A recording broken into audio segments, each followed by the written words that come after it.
Namaste.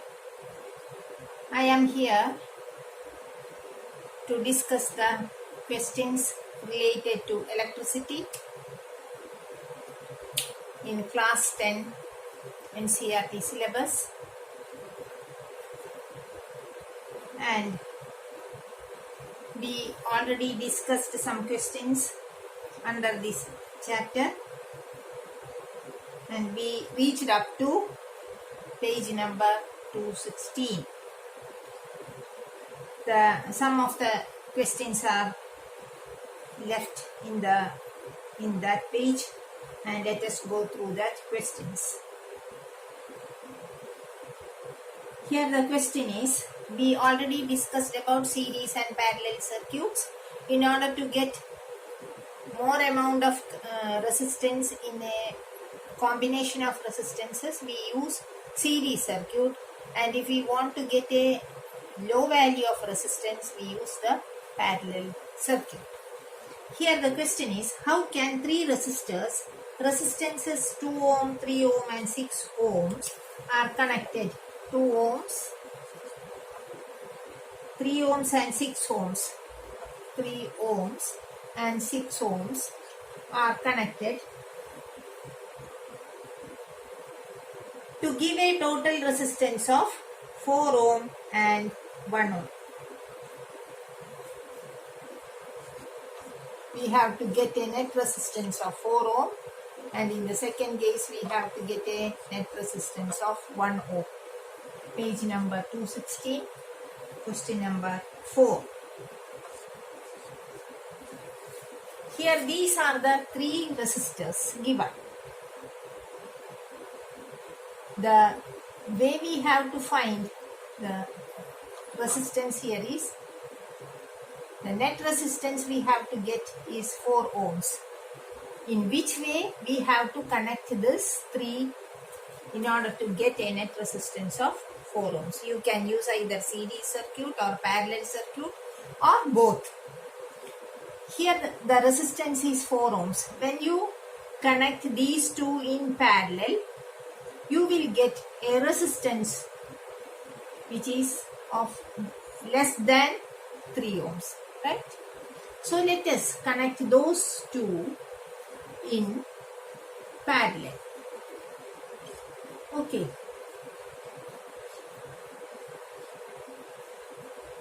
And let us find the net resistance. Here 3 ohms, 6 ohms, right? So net resistance equal to, since they are parallel, 1 by 3 plus 1 by 6, which is equal to 6 as the LCM, 2 plus 1, which is equal to 3 by 6, which is equal to 2 ohms, right? When these two are connected in parallel, the net resistance is 2 ohms. Then suppose I am connecting these 2 ohms, this 2 ohm in series with this resistance. What will happen? This will become in series with this. So R1 plus R2. This is the net resistance due to this is added to this resistance. So 2 ohms plus 2 ohms, which is equal to 4 ohms, which we need to find out.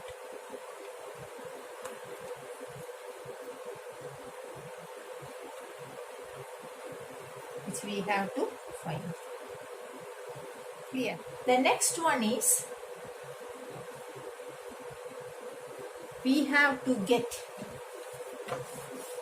a resistance of 1 ohm, that is less than 2 ohms. Less than 2 ohms is possible only when these three are connected in parallel, right? When we connect these three in parallel, the net resistance will be less than 2 ohms. So let us try for that. It is 2 ohms, 3 ohms, 6 ohms connected in parallel. Okay. 2, 3, 6. And let us calculate the net resistance. 1 by 2 plus 1 by 3 plus 1 by 6, right? 6 is the LCM. 3 plus 2 plus 1. That is equal to 6 by 6. The value is 1 ohm. Net resistance is 1 ohm. That is to be required. So this in the second case, in order to get 1 ohm as the net resistance, we should connect the wires in parallel. Hope this is clear to you.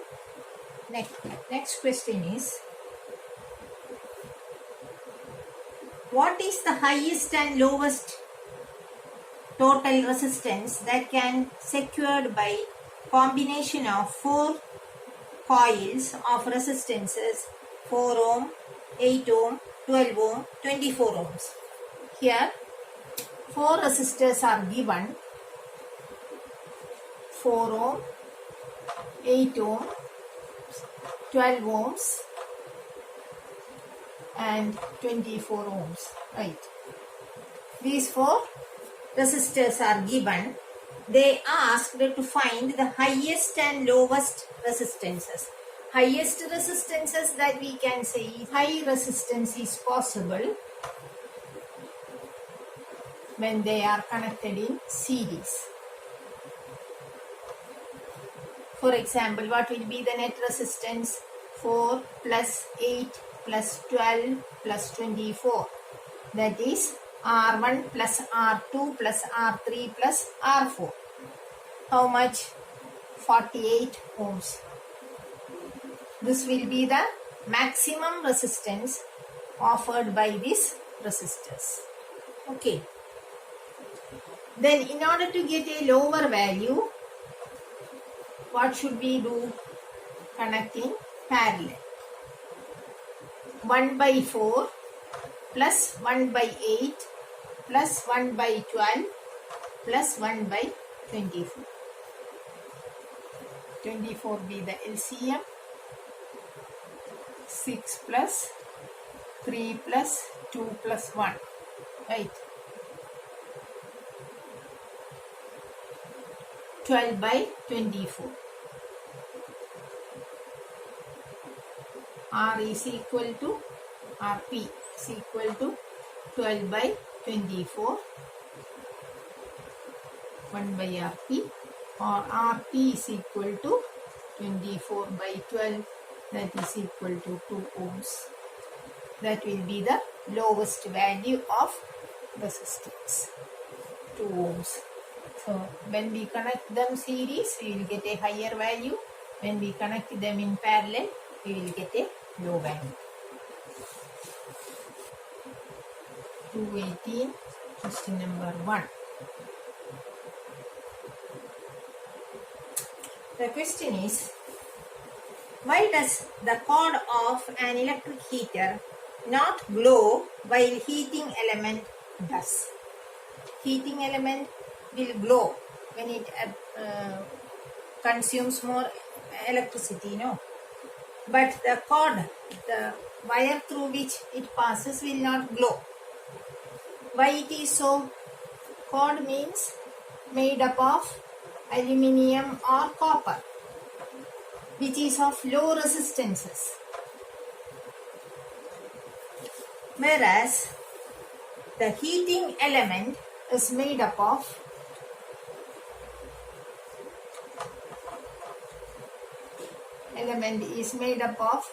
alloy. It is made up of nickel and chromium alloy. Like that, the heating element is made up of an alloy which has a high resistance.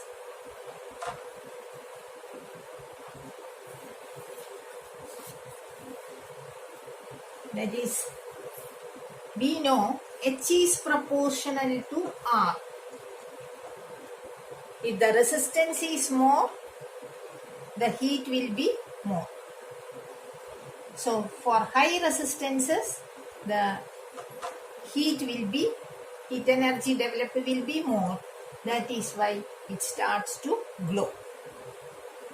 This is the answer for this question. Next, compute the heat generated while transferring 96,000 coulombs of charge in 1 hour through a potential difference of 50 volt. Heat generated to be calculated. Heat generated, H is equal to I square RT. That is the formula that we have studied. H is equal to I square RT. Here the charge is given.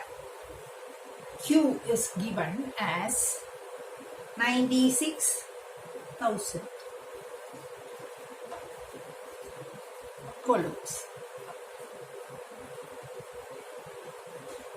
Potential difference 50 volt. 50 volt is given. Time also given as 1 hour. 1 hour. Okay. This much quantities are given here.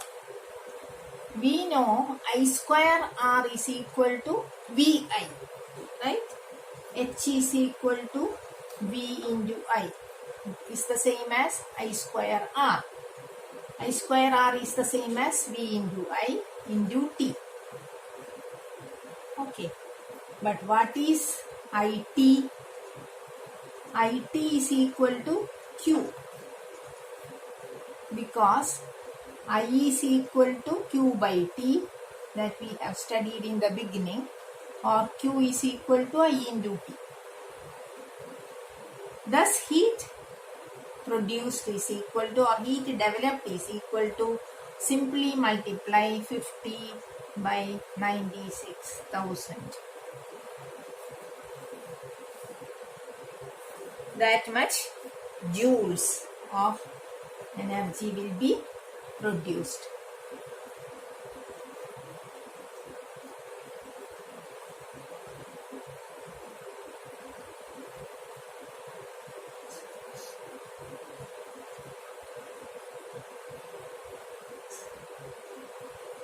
.8 into 10 raised to 6 joules. The question is, an electric iron of resistance 20 ohms, R is equal to 20 ohms, takes a current of 5 ampere, I is equal to 5 ampere. Calculate the heat developed in 30 seconds. Time is equal to 30 seconds. Heat developed is equal to, what is the formula? I square R into T. That is equal to 5 square into 20 into 30. That is equal to 25 into 20 into 30. Which is equal to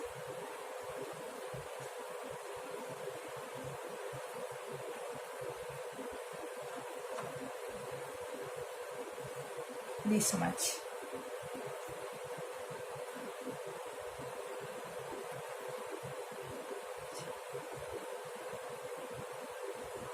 .5 into 10 raised to 4 joules. This much amount of heat energy is developed